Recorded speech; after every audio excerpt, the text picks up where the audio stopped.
Hey guys, welcome back to my YouTube channel. So it's Kimberly here with y'all once more. This lighting is best. I have my original light on and then I have a ring light. But if you hear anything in the background, that is gonna be that it's storming outside or my dog. One or the other. Hey baby. Hey baby. But anyways, so let's get on with the story time. Today I'm gonna be explaining what happened in Galveston. I went back in October-ish, I believe. Week 5.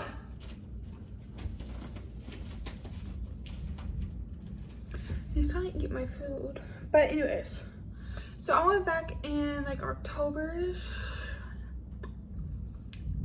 And a lot went down that day, that is for sure. A lot went down. But I'm not talking about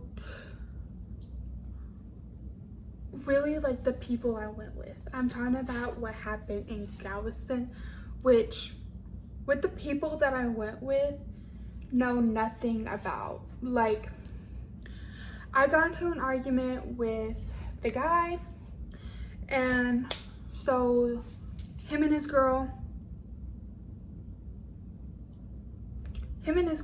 pretty much went and did something else, and I did something else. It was just a mutual thing, like, okay, let's just separate at this point. We all rode together, so we all kind of just like left together as well, and it was kind of awkward in the car ride, but we made it do. Levi. So anyways, so we got to Galveston or whatnot. I go into Kroger's because I'm getting off work and I went to go pick up his girlfriend, and then I went to go pick him up because his girlfriend was closer to me. So I was still in my work clothes at this point. Like, I was literally still in my work clothes. Like, I didn't change at all.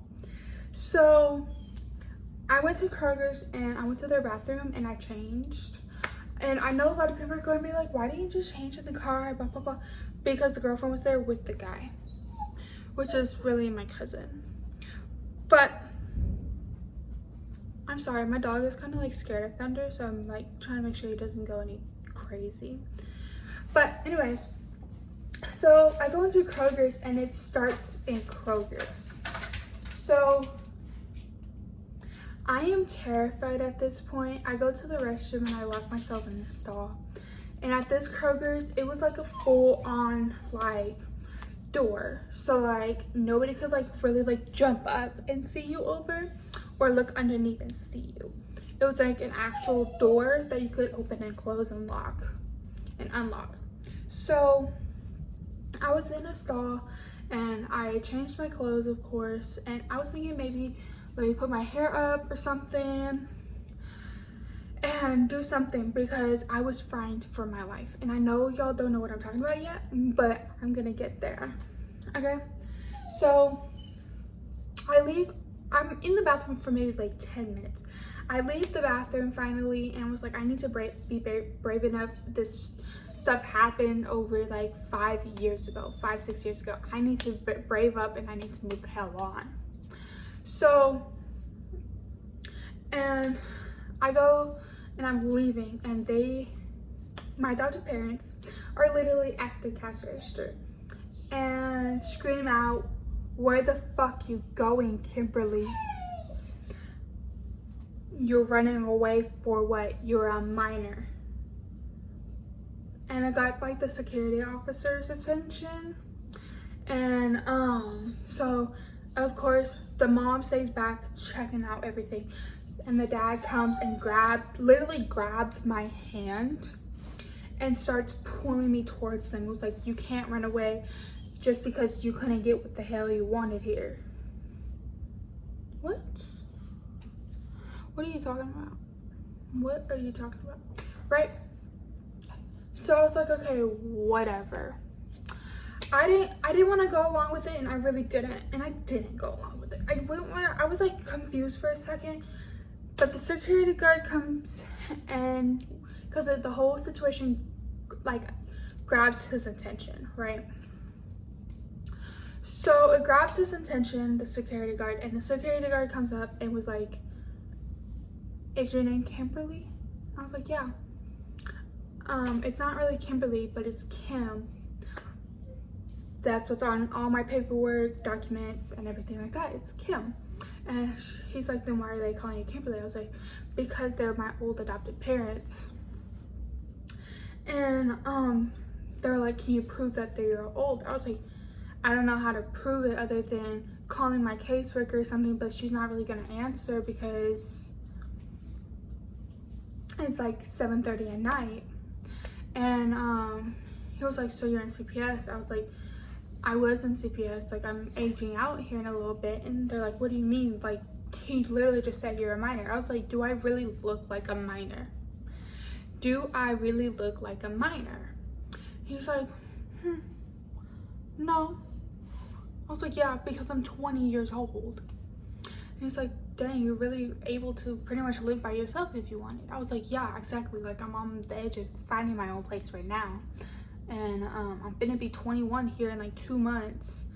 Why do I need to keep a relationship with them, you know?" So he pulls all 3 of us to the back, and he pulls me, the mom, and the dad to the back. And it's really scary at this point. I'm over here actually wanting to call the real police because like security guards like are there, but like purposely they can't really do too much. So I'm over here wanting to call the police and everything. But then I remember, like, if I call the police, like, I still have 2 people that I came with that will be in danger, and I didn't want to do nothing about it because I didn't want them to be trapped here in Galveston either, because I had the car key because it was my car, right?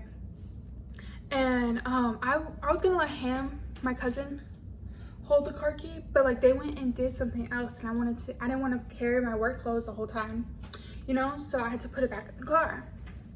Levi! So I had to go put it back in the car, and so yeah, that happened. So I wanted to call them up, but then I was like, let me not do that because that might put them at danger, and I didn't want to put them on danger either because, again, she's a pretty young lady. He could pretty much defend for himself, I guess, but I feel like he would have defended me a little too much to make sure I was safe if I told him about the situation. So I was like, okay, whatever. So I didn't get in touch with them. I didn't tell them nothing. So if they see this video, they're gonna see this video and be like, "What the fuck, Kimberly?" Or something. I don't know. They might not even see the video, but I don't know. My hair is like a mess. But anyways, so we were in the back room or whatnot, and I'm over here like they're like asking me for my ID and everything, and I'm like, I don't have that on me, like it's in my car, blah blah blah. But then I didn't want to risk going to my car because I didn't want them to, my adopted parents, to have what kind of car I was driving or even the license plate, because if I'm not driving, because I let my cousin drive the car half the time, so I didn't want him to be like, them to catch up with him while he's driving and it wasn't me driving the car whatsoever. Because there would be times like I'm driving the car or he's driving the car without me even inside the car, you know? So I was like really big on like, I kind of shared the car with him for like 3 months, but yeah. Anyways, so I was like, I'm sorry, like it's in my car and I don't feel safe going over there. I'm panicking, I want to call the real cops. So at this point, the security guard, without us knowing, called the real cops. And so the cop pulls them aside and then in one room and then put me in a different room. And I was trying to prove my innocence, like I'm not with this family. I was like, you can look at the cameras, like we didn't come in at the same time whatsoever. And oh, bless me. But so we didn't come in at the same time whatsoever. I'm here with other people and I don't want to put them at danger, but because I'm not gonna get them involved because I don't want to put them in danger. But this family literally abused me for 11 years. mentally, sexually, and physically, and emotionally. So they were like, really? I was like, yeah. Like I got put back in foster care at the age of 14, 2 weeks before my 15th birthday. And they're like, can you prove that? I was like, I don't really know how to prove it if like nobody's gonna answer their phone because of how late it is at night. And he's like, okay, well, you gotta figure something out. I was like, I don't know what to figure out, but I don't feel safe and I don't know what else to tell you. So at this point, the police officer is asking for my ID. So we go out to my car together without my adopted parents to get my ID. They're like, well, your last name is the same as them and your name is pretty much the same, like the exact same thing as what they're saying. And I was like, I get it. Like, I have their same last name, the name that they provided me when they adopted me at the age of 4, but I never changed it because I couldn't. I never got readopted, nothing. So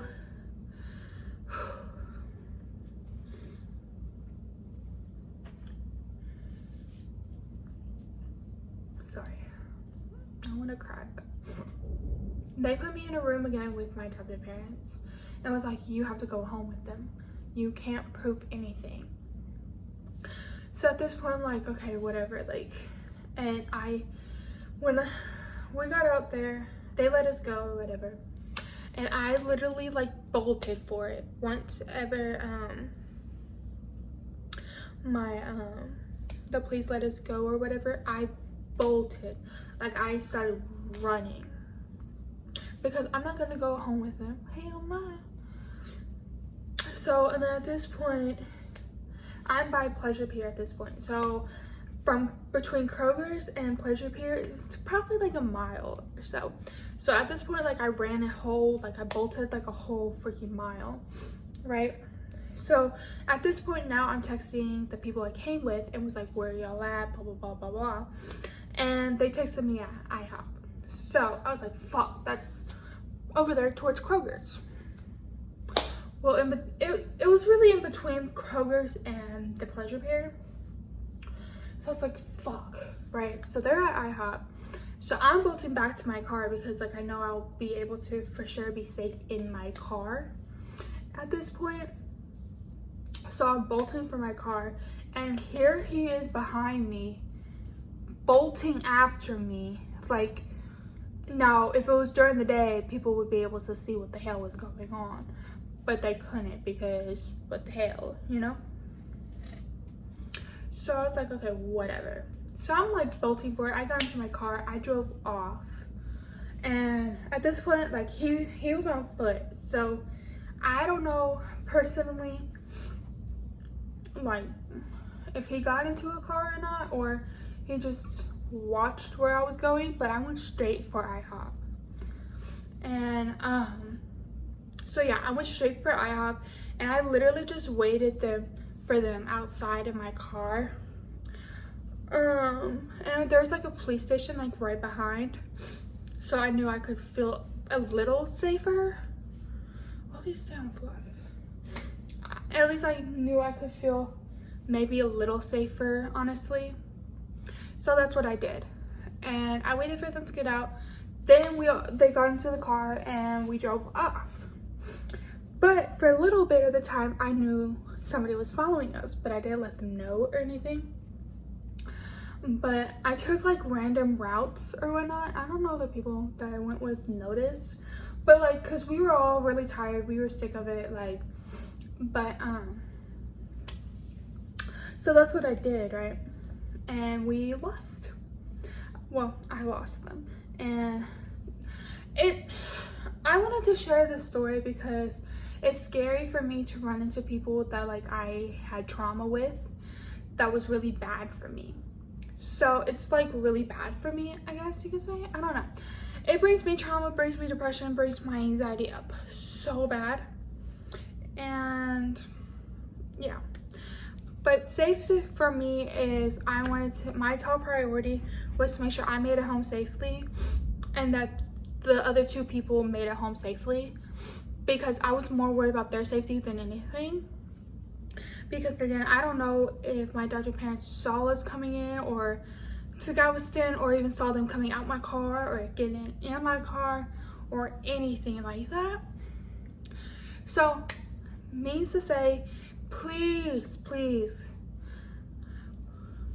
look at your surroundings. Especially if you're trying to keep other people safe, make sure you look at your surroundings. Make sure that if you are in danger, or anything, make sure you are safe. The next day, I did go to the police station in Houston, where I live, and I put a restraining order on my adoptive parents. So that is officially a restraining order. But apparently they did find out where I lived, but I currently do not live there anymore because clearly I have my own crib. So yeah, but I just thought I would share the story to bring awareness. So yeah, thanks for watching, and I will see you next Thursday.